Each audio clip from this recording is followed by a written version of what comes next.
Будет ли спина демона у Джека?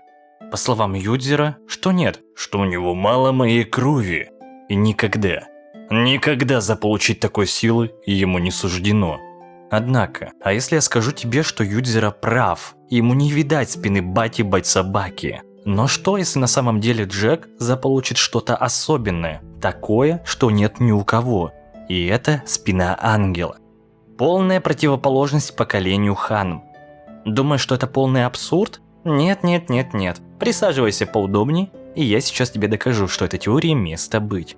Но перед этим я хотел бы выделить несколько моих зрителей, которые выбрали эту тему в качестве разбора. Сергей Архипов, Гин Пин, Фриз, Егор Каримов и Камада, а также другие люди, которые не попали в этот список. Всем огромное спасибо. Если ты тоже хочешь попасть в следующий ролик, то залетай на мой аукцион, но чтобы знать, когда он состоится, следи за вкладкой «Сообщество», а также поставь колокольчик. Ну все, погнали!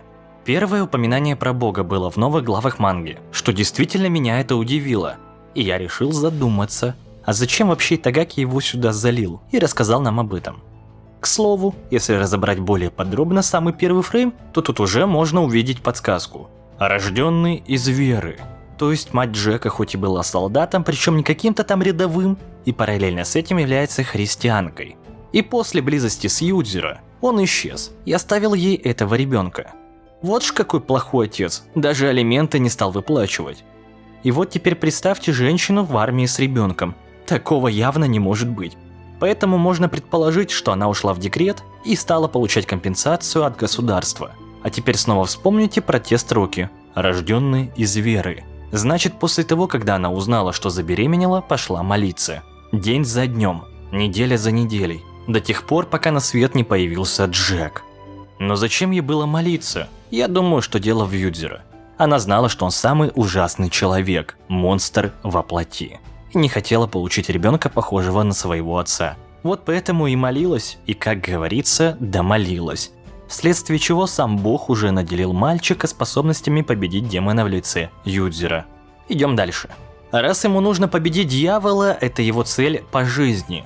А чтобы этого добиться, нужно стать как можно сильней. Вот поэтому мы видим молодого Джека в христианской церкви. И на самый первый вопрос отца Джек отвечает, что защищает Иисуса. Опять непонятно от кого, зачем, почему. Автор не дает никаких объяснений, и вот поэтому мы додумаем сами. А раз у нас кровь Хан передается от поколения в поколение, возможно, когда-то сам Иисус был знаком с Ханмами. И раз на их спине лицо демона, значит, эта семья олицетворяет какого-нибудь Люцифера. И, возможно, дьяволы того времени хотели переманить на свою сторону Иисуса. Но в итоге, осознав это, он пошел против них. Но кто же знал, что все этим закончится? И вот поэтому отец Самуэль говорит, что если ты убережешь Иисуса, то сам Бог убережет тебя. И тут сразу все встает на свои места. Возможно, Джеком движет не только получение силы, сколько уничтожение рода Ханм. Ведь их род стал на сторону тьмы, Люцифера.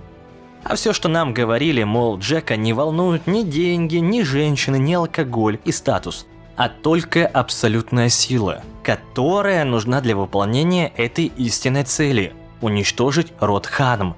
И Джек, будучи еще маленьким, по словам отца, уже начал защищать Иисуса, а взамен тот юный мальчик попросил у Бога силы, а ведь это не была не какая-то там мечта, а цель быть самым сильным. А для того, чтобы ее выполнить, нужно одолеть топ номер 1, и это Юдзера. Таким образом, мы разобрали, почему Джек так решительно настроен получить силу, и зачем он хочет убить Юдзера. Хотя некоторые думают лишь все это из-за мести. Но тут опять вы обосрались. Ведь если брать эту теорию как основу роста Джека и ее целей, то местью тут даже и не пахнет. Далее, почему когда показывали Джека, он был хлюпким, вялым, похожим на инвалида? Так дело в том, что в молодом возрасте, когда он еще был мальцом, он тренил уже по 24 часа в сутки, отжимался до появления под ним лужи пота, стоял на руках до кровотечения из носа и глаз, спал, когда уставал настолько сильно, что падал в обморок. Представляете, Джек спал только когда непроизвольно терял сознание. И все это вызвало у него характерные изменения в теле, а именно дистрофия всех мышц и, возможно, повреждение некоторых органов и тканей. Но, как мы знаем, Джека смог подлатать врач, который давал ему препараты. И многие люди думают, что Джек не умирает от передозировки, потому что он Ханма. А что, если я тебе скажу, что с ним все нормально из-за того, что он находится под взглядом Бога, который его защищает и дает ему некий иммунитет, регенерацию. а также силу. А теперь перейдем к самому главному – спина ангела у Джека. По всей натуре я сомневаюсь, что мы бы смогли увидеть у него на спине лицо ангела в виде мышц. Было бы смехотворно на самом деле. Хотя, зная Итагаки, он не на такое способен. Но давай предположим, что спина ангела – это олицетворение той самой силы, которая нужна Джеку.